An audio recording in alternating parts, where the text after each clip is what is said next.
Welcome po sa ating pong Lord's Day, Fourth Sunday, at sa ating pong Friends Day. Sa bawat Fourth Sunday po ay we preach the gospel. Ipinapahayag po natin ang mabuting balita ng kaligtasan. Amen? At tayo po ay nag-iimbita ng ating pong mga kapamilya, kapuso, kapatid, kabarkada, kaopisina, kamag-anak, kaibigan, at kautangan tuloy. At mga mahal sa buhay. Amen? Ang ating pong pagninilay-nilayan po mga kapatid, ihanda po natin ang ating pong mga ballpen, ang ating pong mga notebook, ang ating pong mga notes. Dahil po ngayon ay ating pong pagbubulay-bulayan ng salita ng Diyos na ating pong binasa, na ating pong pinamagatang pong the greatest loss due to great lies. The greatest loss due to great lies. Ang dakilang kawalan o ang dakilang pagkawala dahil sa mga dakilang kasinungalingan. Amen? Sino po ba sa atin ang gustong mamuhay sa kasinungalingan? Sino po ba sa atin ang gusto na mawalan? Wala po sa atin. Tama po ba? But today, sa pangangaral at pagproklama ng salita ng Diyos, dito po sa Filipino Christian Church Manila, this is the greatest loss na pwede pong maranasan ng tao. Ang katotohanan na ating pong pagbubulay-bulay ngayon, ito po ang pinakadakilang kawalan o mawawala sa tao dahil sa mga dakilang kasinungalingan. Amen? Kaya naman po, sa umaga pong ito, ang ating pong pinakapakay at nais po natin pong tuntunin at pagbulay-bulayan, ang pinakamalaking kawalan ng isang tao ay ang hindi mapabilang sa kaharian ng Diyos. This is the greatest loss. Amen? Na ang pinakamawawala sa isang tao sa buong kasaysayan ng kanyang buhay, regardless kung hanggang ilang taon siyang pahintulutan ng Panginoong Diyos na mabuhay, ay ang hindi siya mapabilang sa kaharian ng Diyos. Amen? At nakakalungkot, nakakaawa, at nakakagimbal-gimbal na ang isang tao na siya'y mawala at pangwalang hanggang mawala at hindi makasama ng Panginoong Diyos sa kanyang kaharian magpa sa walang hanggan dahil sa mga dakilang kasinungalingan na tila baga nagpapanggap at tila baga maganda sa paningin, subalit ito pala yung mga dakilang kasinungalingan na bandang huli ay tatawagin at masusumpungan mo ang iyong sarili, hangal sa gabing ito'y babawiin ka ng buhay. Tuntunin po natin ang pong ating pagbubulay-bulayan. Tignan po natin sa Lucas 12:13 sa ating pong paghawak na salita ng Diyos. Sabi po dyan ay may lumapit sa Panginoong Hesus na mumroblema. Ano ang kanyang problema? Guro, iutos nga po ninyo sa aking kapatid na paggatian namin ang aming mana. Merong inaghawan ng mana at may nangaagaw ng mana. Sa Jewish custom, sa kanila pong kaugalian, ang isang rabbi o guro, mga kapatid, ay binibigyan po ng karapatan na ipagkasundo o isettle ang dispute o ang pagtatalo ng magkapatid patungkol sa mana. Kaya naman, dito sa talatang 13, hindi po katakataka na lumapit siya. Kailangan ko po ng inyong tulong, Panginoong Hesus, sapagkat kayo po ay rabbi o guro. At ayon po sa ating Jewish custom o kaugalian bilang mga Hudyo, you have the right to settle the dispute. Hindi po ba masakit na maagawan kayo ng mana ng iyong sariling kadugo? Tama po ba? Ng inyong sariling kapatid.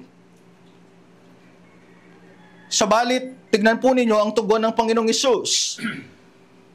Dito po sa mga talatang 14 hanggang 15. Ano po ang sagot ng Panginoong Hesus, mga kapatid, sa inyong pagtingin sa salita ng Diyos? Sumagot siya, sino ang naglagay sa akin bilang hukom o tagapaghati ng mana ninyo? Jesus Christ refused to settle the dispute even though He has the right. Verse 15. At sinabi niya sa kanilang lahat, mag-ingat kayo sa lahat ng uri ng kasakiman. Hindi niya sinetel, bagamat may karapatan siya. He refused. Subalit, hindi po nahihinto doon.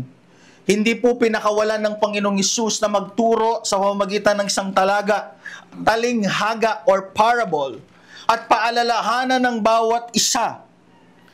Ano ang sabi ng Panginoong Hesus sa verse 15? Mag-ingat kayo sa lahat ng uri ng kasakiman. Sa wikang Ingles ay greed. Sabi mo sa katabi mo, kasakiman. Hindi po ba problema lang ba nila ang kasakiman noon? No. Hanggang ngayon, iba't ibang uri ng kasakiman ang nangyayari sa mundong ito. Amen. At pagdating sa kasakiman, mga kapatid, patungkol sa kayamanan, walang kamakamag-anak, walang kumpa-kumpare, at walang kapakapatid. Greed is the god of your own pleasure. Kapag ang kasakiman ang nangibabaw, walang mabuti-buti, walang kapatid, walang kamag-anak, gusto ko yung iyo at ang iyo ay akin. Wala akong pakialam. Kaya sabi ng Panginoong Hesus, mag-ingat, sapagkat ang buhay ng tao ay wala sa dami ng kanyang kayamanan. Naisip ko tuloy, maaari, I cannot be conclusive, maaari, na sa mata at kaisipan ng taong nang agaw ng mana, this is the greatest achievement that I will have. Maaaring sabi niya siguro, financial freedom na to May mana na ako, kukunin ko pa yung mana ng aking kapatid. Double financial freedom. Tama po ba? Maraming pera. Amen? Subalit, ang sabi ng Panginoong Hesus, sapagkat ang buhay ng tao ay wala sa dami ng kanyang kayamanan. Verse 15. Our life cannot be measured by the material wealth that we have. Sabi ng Panginoong Hesus. Doon sa inagawan ng mana at sa mga nakakarinig. Audience ng Panginoong Hesus. Mga kapatid, this is also true. Ito ay dakilang katotohanan din sa atin bilang mga mananampalataya. Sabi mo sa katabi mo, ang buhay mo kapatid, sige, go ahead po, ang buhay mo kapatid ay hindi nasusukat sa dami ng iyong kayamanan. Amen? Ang malaking tanong, ang akala po ng agaw ng mana, doon sa inagawan, si Mister ng agaw, ang akala ni Mister ng agaw, noong inagawan niya si Mister Inagawan, ang ganda ng pangalan, no? Mister Inagawan at Mister ng agaw. Hindi po Japanese ang mga yan, ha? Paalala ko lang po. Akala po sa puso at isip ni Mister Inagaw, nung inagawan niya si Mister Inagawan, success to Ang ganda nito May mana na ako, makukuha ko pa ang mana.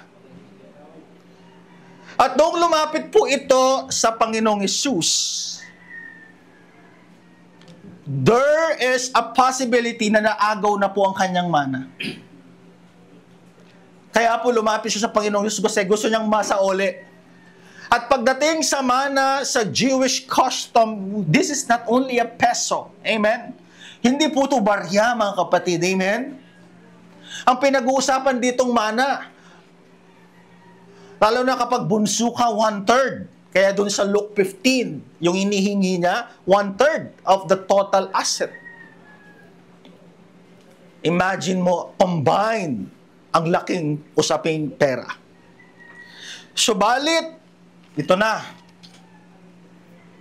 Ang akala niyang greatest gain, ang akala po niyang dakilang kapakinabangan ay sa palang dakilang kawalan sa kanyang buhay.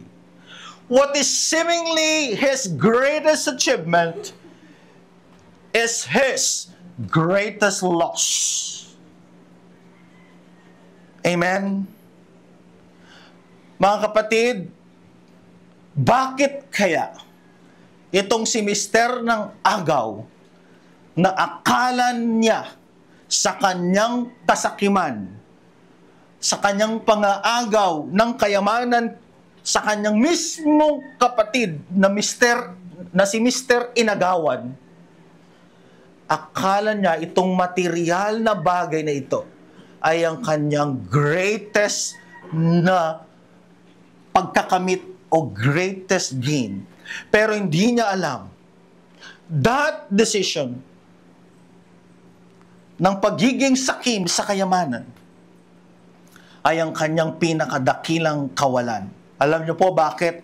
Because of great lies o dakilang kasinungalingan. At ano-ano ang mga dakilang kasinungalingan na pinaniwalaan ni Mister ng Agaw na magdudulot sa kanya ng greatest loss o dakilang kawalan sa kanyang buhay? Sabihin mo sa katabi mo, ready ka na ba? At hindi natin pwedeng sabihin na, Pastor Mark, I am already a Christian. I don't have any great lies in my life. Hindi natin pwedeng sabihin na, Pastor Mark, ako'y mananampalataya, kumikilala na ako sa Panginoong Hesus. Kailanman, I will not be tempted to have great lies o dakilang kasinungalingan. Never ever in my entire life that I will be succumb. O hindi ako mahuhulog sa mga dakilang kasinungalingan. No. Because we are talking about here, greatest loss. At ano po ang number one na great lie na pinaniniwalaan ni Mister ng Agaw? Life is all about material possession. Sabi mo sa katabi mo, life is all about material possession. Ito ang unang dakilang kasinungalingan na pinaniwalaan ni Mister ng Agaw. Kasinungalingan number one, ang buhay ay patungkol lamang sa material na bagay. Sa English at sa pag-aaral ng filosofiya, ang tawag dito ay materialism. Anong sabi po niya? Sa verse 12, chapter 12, verses 16 to 17, pagkatapos isinalaysay ni Jesus ang isang talinghaga, sa talinghaga po, i-address ng Panginoong Hesus. Ang sabi niya, isang mayaman, take note, mayaman din, yung ng Agaw at Inagawan, tamang-tama to address. Umani ng sagana, agriculture, sapagkat agriculture ang kanilang ikinabubuhay noon. Take note, ang description, sagana sa kanyang bukirin. Amen? Verse 17, kaya't nasabi niya sa kanyang sarili, anong gagawin ko ngayon? Wala na akong paglagyan ng aking mga ani. Alam ko na, ipapagiba ko ang aking mga kamalig at magpapatayo ako ng mas malalaki. Doon ko ilalagay ang aking ani at iba pang ari-arian, mga kapatid. Number one na dakilang kasinungalingan na pinaniniwalaan ni Mister ng Agaw ay, life is all about material possession. Ang buhay natin ay puro lang yan kayamanan. Pansinin natin sa talatang ito, verses 16 to 17 sa inyong mga Biblia. Umani siya ng sagana. Sino po ba sa atin ang ayaw umani ng sagana? Amen? Sino dito yung mga nagle-negosyo na ang pangarap, Lord, malugi ang aking negosyo? May gano'n bang nagpe-pray dito? Hindi kita papapasukin sa prayer meeting. Meron ba dito na mga nagtatrabaho, Lord, hindi ako ma-promote? Meron ba? Wala pa ata ako narinig. Amen? Pero tignan po ninyo, umani siya ng sagana sa kanyang bukirin. Tapos, magandang kanyang tanong. Gusto niya ng expansion. Gusto niya ng paluwagin. A typical businessman, if you will. Amen? Wala na akong paglagyan ng aking mga ani. Alam ko na ipapagiba ko ang aking mga kamalig at magpapatuyo ako ng mas malaki doon. Ko ilalagay ang aking mga ani at iba-ibang ari-arian. Verse 16 to 17 speaks of the greediness of this man. Sa mata natin, pag binabasa natin, normal lang na mag-expand ng business, pero sa mismong pakahulugan ng Panginoong Jesucristo, dito sa verses 16 to 17, the problem of this man, na ang pangalan ay Mr. ng Agaw, self-centeredness. Sabihin mo sa katabi mo, self-centeredness. Umiikot lang ang kanyang material na bagay sa kanya. Tignan nyo, pansinin nyo, ni wala siyang sinabi na, I will give to the poor. Napansin nyo po ba yon? Which is parte ng kanilang kaugalian under the Ten Commandments. Umiikot lang sa kanyang sarili. I, myself, no one. Ako, at ako.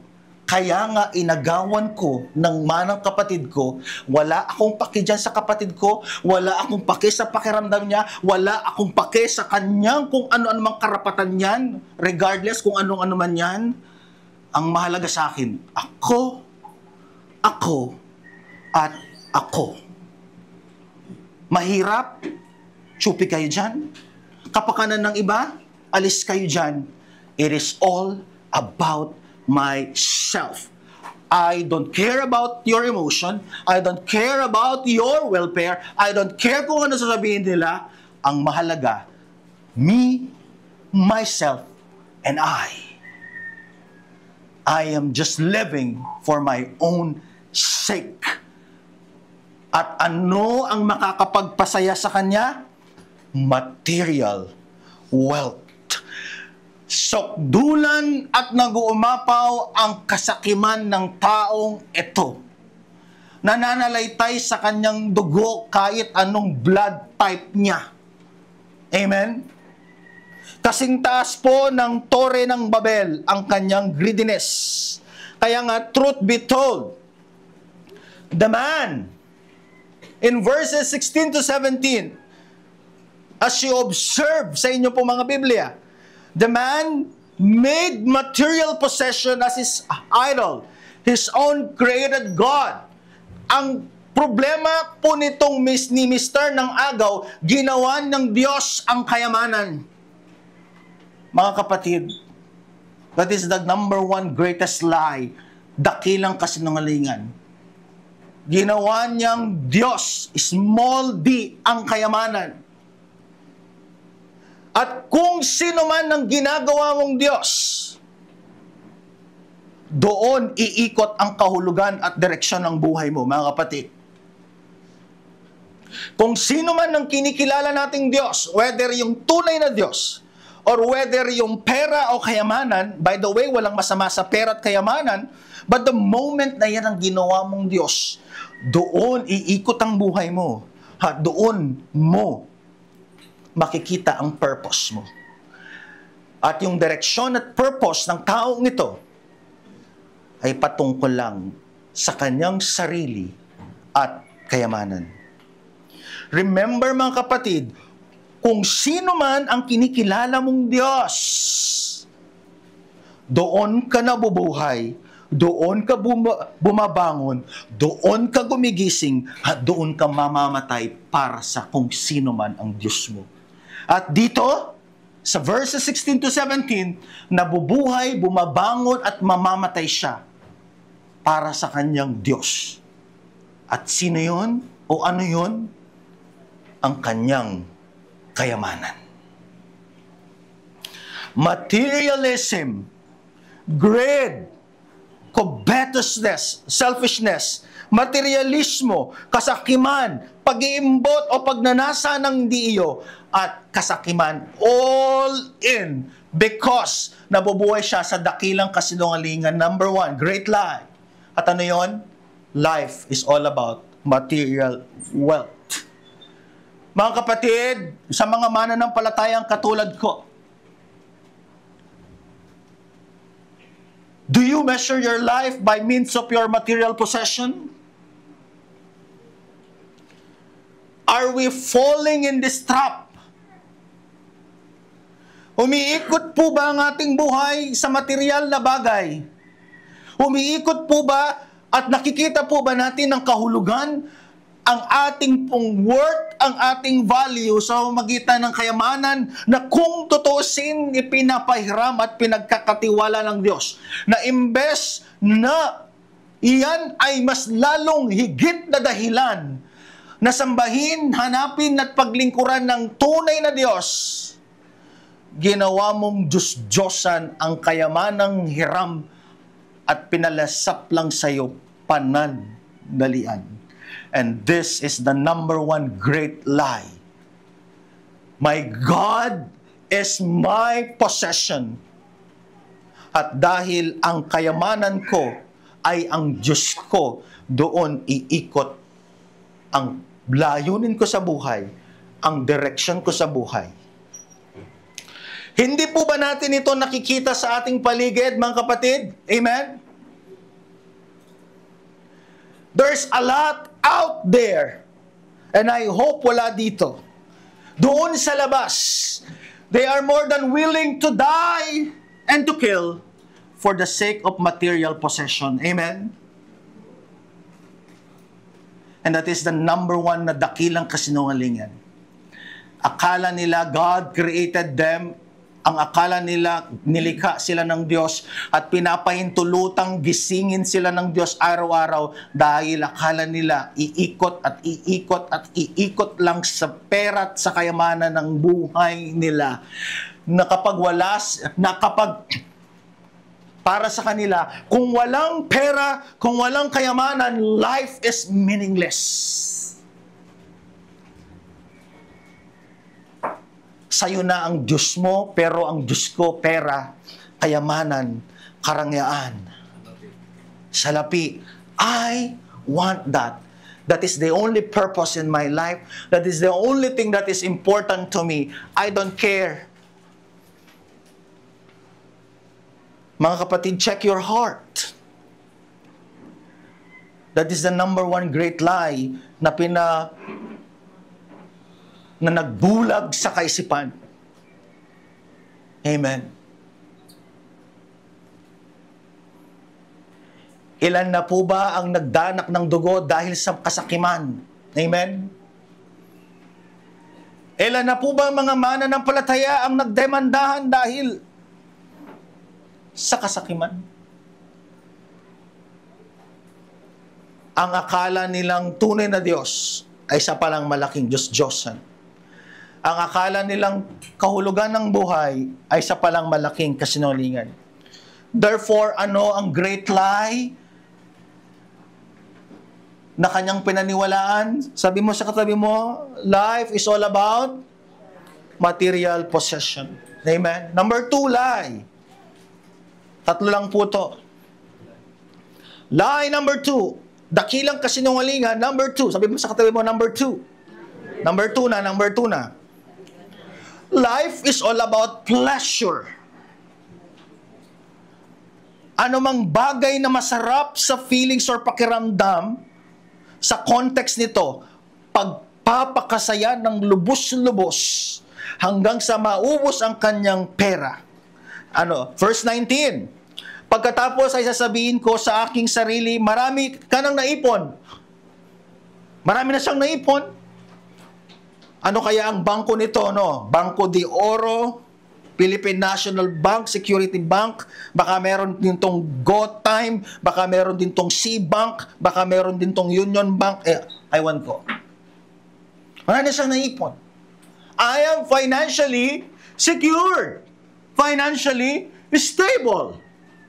Mga katagang naririnig natin ngayon. Amen? Walang masama na merong kang pananalapi. Remember, ang masama po dito kapag ginawa mong Diyos ang kayamanan. Hindi po masama yung pera. Take note of that. Hindi masama yung kayamanan, yung mismong attitude. Sabihin mo sa tabi mo, attitude. Yung kaugalian. Marami na siya naipon. Siyempre, kung marami ka nang naipon, anong gagawin niya? It is a normal and logical question. Take note, hanggang saan yung kanyang ipon? Para sa mahabang panahon. natural kung ikaw ang lalagay sa kanya, hindi lang siya nag-ipon for just 6 months. Hindi lang po siya nag-ipon for just 1 year. In his entire life, sa kanyang buong buhay, mga kapatid, dito sa Filipino Christian Church Manila, 501 Amela Street, Barangay 439. For his entire life, wow! Grabe. Magkano kaya ang tithes ito pag naging Christian, no? Entire life? Mga tatay, mga nanay, sino sa inyo ang for your entire life gusto ng maraming ipon? Taas nga kayo ng kamay. Ang mga hindi nagtaas, naku, huwag bigyan ng lunch mamaya. Di ba? Sino dito ang nag-iipon lang for good for 1 day? Meron po ba? Dito, for his entire life, success. Kaya nga inagawan niya yung mana ng kapatid niya para maging self-sufficient siya eh.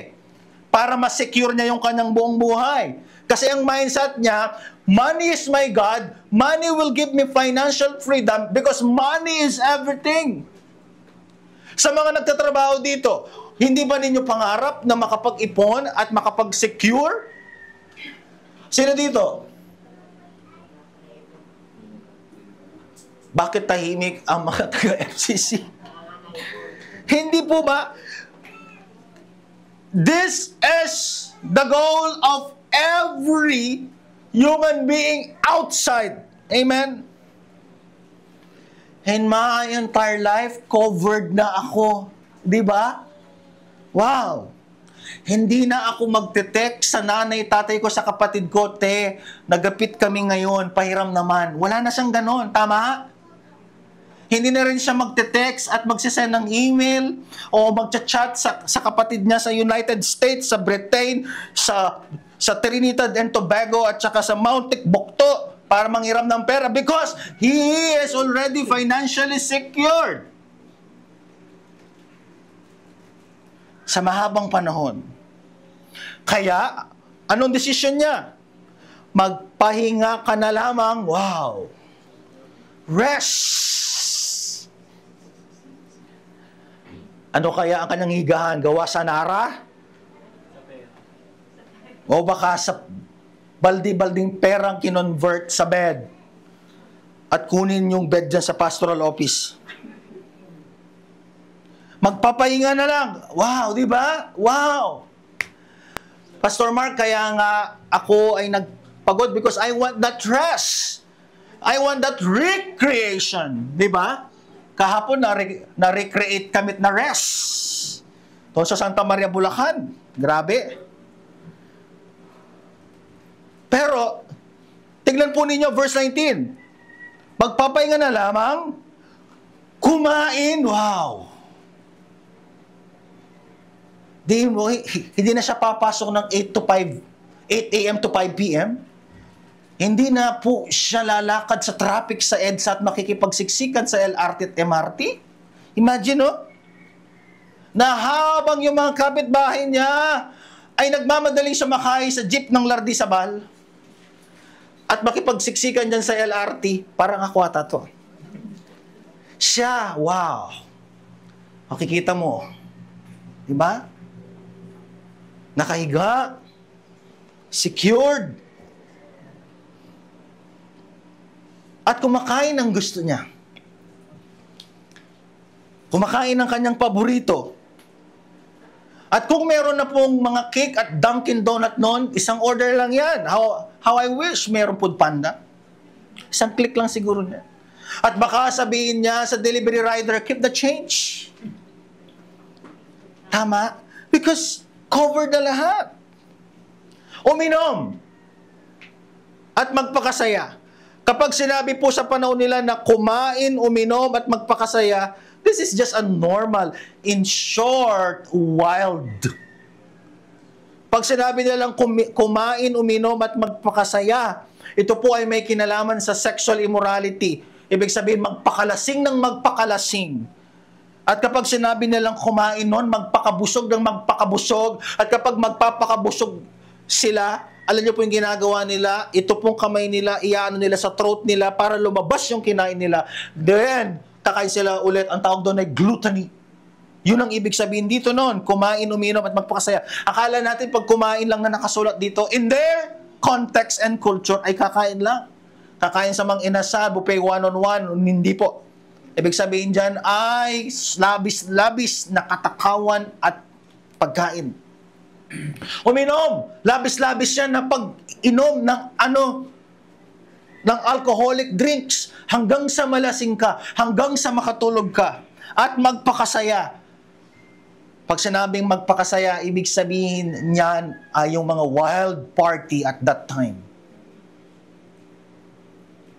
At minsan ginagawa nila yan in group. Kukuha sila ng mga iba't iba na mga kababaihan na magpapakasasa sila sa kalaswaan at kahalayan. Yan ang ibig sabihin niyang kumain, uminom at magpakasaya. In short, ano pang pipigil sa akin para hindi ko gawin ang lahat ng pinagbabawal? I have the money. Kung baga dito sa panahon ngayon, alak, babae, sugal, name it, because I have the money. Wow! Yan. Dahil meron na akong pera, ang next kong gagawin ay pleasure. Ano ba yung makakapagpasaya sa akin? Ano ba yung mga gustong-gusto ng katawang ito? Walang bawal-bawal sa akin. May pera ako, gagawin ko kung anong gusto ko. Wala akong pake kung legal, illegal, moral, immoral yan. I don't care. Meron akong pera, kaya kong gawin yon. I have the power to do that. Because for me, hindi lang iikot ang buhay ko sa pera, kundi ang iikot din yan sa pleasure, kahalayan, kalaswaan, at walang katakot-takot na pagpapakasaya. Yun ang kanyang number 1 at number 2 na great lie. Amen? Wala pong masama na yung bunga ng ating mga pinaghirapan ay maging masaya tayo. Sometimes we do vacation, sometimes we do recreation. Pero ito, pag sinabi niyang kumain, uminom at magpakasaya, he is referring to wild party. Wala siyang pakialam kung legal, illegal, moral o immoral. Basta't ang mahalaga sa akin, secured na ako, may pera na ako, at may pera akong magagamit. Mga kapatid, great lie number 3. Sabi mo sa tabi mo, number 3 na. Ano yung great lie number 1? Ang pera patungkol sa ang buhay patungkol sa kayamanan. Ano yung great lie number 2? Life is all about pleasure. And great lie number 3, life is all about here, there is no life after death. Tignan niyo po yung pag-uugali niya, mga kapatid. Hindi ba niyo po napansin? Puro lang dito ang isip niya. Kumain, uminom, at magpakasaya. Tignan niyo po sa verse 19. Kaya't magpahinga ka na lamang. Tignan niyo yung salitang lamang. Kumain, uminom, at magpakasaya. Humiikot lang kanyang buhay, ang kanyang mindset dito sa mundo. Akala niya, ang buhay ay dito lang. Ito po ang pinakadelikado sa ating lahat. Ito yung great lie na talagang napakadelikado. Na kahit anong gawin niya, ang pera ay ang kanyang Diyos o ang kayamanan ng kanyang Diyos. Kalayawan at walang hanggang pagpapakasaya dito sa lupa, number 2. And number 3, ginagawa niya ang number 1 and number 2 dahil wala namang buhay. Kanino ako magsusulit? Who will judge me? There is no life after death. Kapag inilibing na ako, that's it. That is the end. That is an absolute lie. Marami sa atin, whether consciously or unconsciously, Marami sa mga kababayan natin, anumang lahi, akala nila life is all about here. This is it. This is life. Kaya tignan niyo yung attitude niya. Hindi niya alam. There is life after death. Sabihin mo sa katabi mo, life after death. Mga kapatid, meron pong buhay pagkatapos ng buhay dito. Dito, temporary. Sabihin mo sa katabi mo, temporary. Doon, pang walang hanggan. Tignan ninyo yung kanyang greatest loss. Verse 20, ang akala niyang greatest gain, ang akala niyang successful siya, ang akala niya nakamit niya na yung purpose, nakamit niya na yung true purpose and direction of his life dahil sa kanyang kasakiman. Hindi niya alam, yun ang kanyang greatest loss, pinakadakilang kawalan. Mga kapatid, hindi po ba tayo dapat na saliksikin ang ating puso at kaisipan? Na akala po nitong taong ito na ang kanyang pinagpaguran, pinapahalagahan at kinayod-kayod magpakailan-kailan paman, ay sasabihin lang ng Diyos sa kanya sa verse 20. Ngunit sinabi sa kanya ng Diyos, hangal, you fall. Nagpapanggap kang marunong, nagpapanggap kang successful, nagpapanggap kang nakamit mo na lahat, pero lahat ng iyan, ikakapahamak mo. Imagine that. Ang akala niyang purpose and direction at akala niyang Diyos ay sa palang magpapahamak sa kanya. It will lead him definitely in his greatest loss. At ano ang kanyang greatest loss? Babawian ka ng buhay sa gabing ito. Ang ibig sabihin po ng hangal ay hindi marunong. Ang hangal ay nagpapanggap na marunong. Kanino ngayon mapupunta ang mga inilaan mo para sa iyong sarili? Inagawan niya ng mana ang kanyang kapatid. Tama? Wala siyang pake sa kanyang kapatid. Because me, myself, and I don't care. Kaya nga, tama lang ang tanong ng Diyos. Okay, inagawan mo ang mana yung kapatid, ginawa mong Diyos ang pera, ginawa mong Diyos ang kayamanan, nabubuhay ka para sa pleasure. Ang tanong ko ngayon sa iyo, akala mo, nagtagumpay ka? Na-secure mo talaga ang sarili mo? Tanong ko ngayon, kukunin ko ang iyong buhay? Akala mo, wise ka? Akala mo, ang charap-charap na ng buhay mo? Akala mo ikaw na ang pinaka-ultimate number 1 na successful. But now, tonight, kukunin ko ang buhay mo. Mga kapatid, hindi po tayo kailanman kayang i-secure ng ating material wealth. Kahit gaano po tayo kamilyonaryo, kahit gaano po tayo kabilyonaryo, kahit gaano kaganda ang sweldo mo, SSS, PhilHealth, Pag-ibig, Life Insurance, PruLife. This material wealth and possession can never, ever secure our soul. Amen? They are not intended to secure your soul. They are just intended para maranasan mo ang pahiram na blessing ni Lord.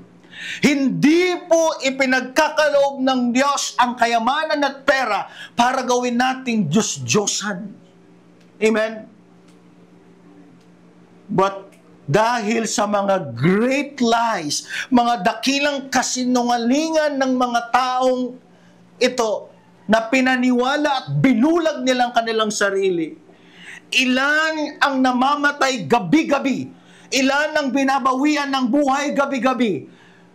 Na akala nila, nagpagod sila, naging workaholic sila. They live their life because of their work, material possession, or whatever career without God. And yet, in the day of their death, sasabihin lang ng Diyos sa kanila, you fool. At kung sensitive ka, baka magreklamo ka sa Diyos, Lord, parang kailangan mo atang mag-psychology major. You need to respect my emotion. This is the greatest loss. Ilan sa ating mga kamag-anakan, ilan sa ating mga kapamilya, kapuso, kabarkada, na sa mata natin minsan, sana all, tama po ba? Di ba?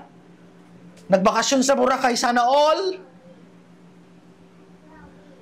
Nagbakasyon sa lawa ng Taal habang kumukulo ang laba, sana all. Binigyan ng bonus ng 150,000, sana all.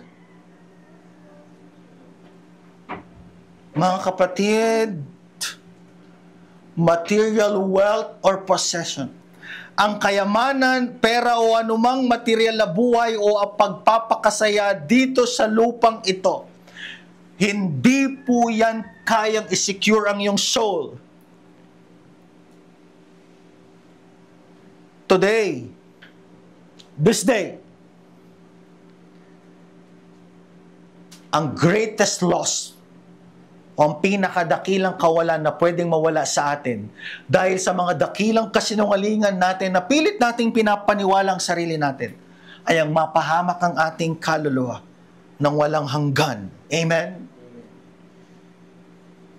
Noong nagkaroon ng Great Awakening sa Amerika, sino po ang meron pong ballpen dito na handa pong na willing po na ibagsak ko yung ballpen ko kasi mahal?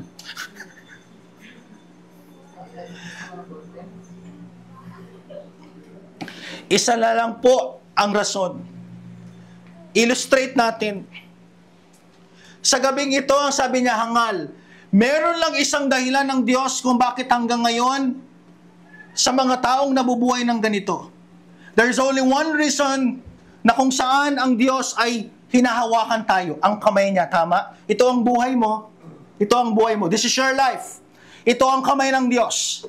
Walang ibang dahilan ng Diyos na hanggang ngayon binubuhay ka niya, kundi ang kanyang awa lang. This is the hand of God. This is the merciful hand of God. The moment na binitawan ka ng Diyos, wala na. Sinong nasampulan? Verse 20, hangal sa gabing ito, babagsak ka sa kamay ko. Ang akala mong secure ka, ang akala mong kayang protektahan ka, ang akala mong sinasamba mo, ang akala mong kahulugan ng buhay mo, ay ang greatest loss mo. The greatest loss of the rich fool, nag-overtime na ako, the eternal loss of his soul in hell forever. Mga kapatid, ito ang pinakadakilang kawalan ng isang tao. No matter how rich or poor he or she is, kapag pinaniwala niya sa kanyang sarili ang mga dakilang kasinungalingan, ito yung ating eternal loss, ang mapunta sa kamay ng isang Diyos na kayang pumatay ng katawan at ng kaluluwa sa dagatang apoy ng impyerno. At walang pag-aanilangan ng Diyos na gawin iyon. He created His own God. Material wealth cannot save Him. Amen? Sino yung mga kandidato para sa greatest loss? Verse 21. Ganyan ang sasapitin ng sino mang nag-iipon ng kayamanan. Ano ibig sabihin nag-iipon ng kayamanan? Diyos nila ang pera at kayamanan. Hindi masama ang pera, pero kapag yan ang ginawa mong Diyos para sa kanilang sarili, ngunit dukha naman sa paningin ng Diyos. Ouch! Ang sakit ng katotohanan ito. Biruin mo, sa mata niya, wise siya. Secured ako, inagawan ko ng mana, kakain na lang ako, iinom, magpapahinga. Wow! This is the life na pinapangarap ng marami. And yet, sa paningin ng Diyos, anong tawag sa Kanya, ng lumikha sa Kanya? Sabihin mo sa tabi mo, dukha. Anong dalawang negative na description ng Diyos sa kanya? Hangal na, dukha pa. Ano ang first time niya? Hangal. Ano ang apelido niya? Dukha. Ano ang kanyang middle initial? Sakim. Ano ang kanyang full name? Hangal Sakim Dukha.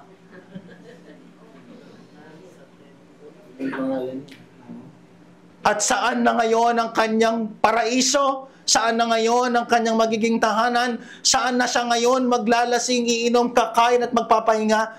Sa libreng apoy, asuprit mga uod na kakain sa kanya sa gat-dagat-dagat ang apoy ng impyerno. This is our greatest problem, na kapag naniwala tayo sa greatest loss, diyan tayo mapupunta mga kapatid.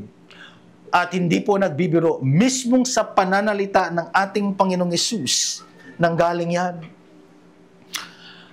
Pastor Mark, kung ang material na bagay ay hindi ang ating greatest gain, kung ang material na bagay ay hindi yun ang ating mga dakilang kayamanan, ano ba talaga ang ating pinakatunay na kayamanan? Natanong mo na ba sarili mo yan? Tanong mo sa katabi mo, ano ngayon ang ating tunay na kayamanan, Pastor Mark? Tanungin mo yung katabi mo para malaman mo kung mga inaantok na yan. What is our greatest inheritance? Ano ngayon? Hindi pala greatest inheritance ang pera, ang kayamanan, bagamat walang masama. As long as na hindi yan Diyos-Diyosan. What is then our greatest inheritance? What is then our greatest gain? Amen? Our greatest gain is our eternal life. Ang buhay na walang hanggan o ang pagliligtas ng Diyos sa ating mga kaluluwa ay ang dakilang kayamanan na pwedeng ibigay ng Diyos. Kaya nga sabi ng Efeso 1:11, in Him we have obtained an inheritance. Nung sinabi ito sa verse 11 ni Apostol Pablo, listen very carefully, absisiman nila, and you should be excited here. At kung hindi mo pa sinusuko ang iyong buhay na tunay sa Panginoong Hesus, listen very carefully to this. Sa Old Testament, ano ang inheritance ng nation of Israel as God promised to Abraham? The land of Canaan, tama? A land flowing with milk and honey. Ibig sabihin ng a land flowing with milk and honey, abundance, prosperity. Amen?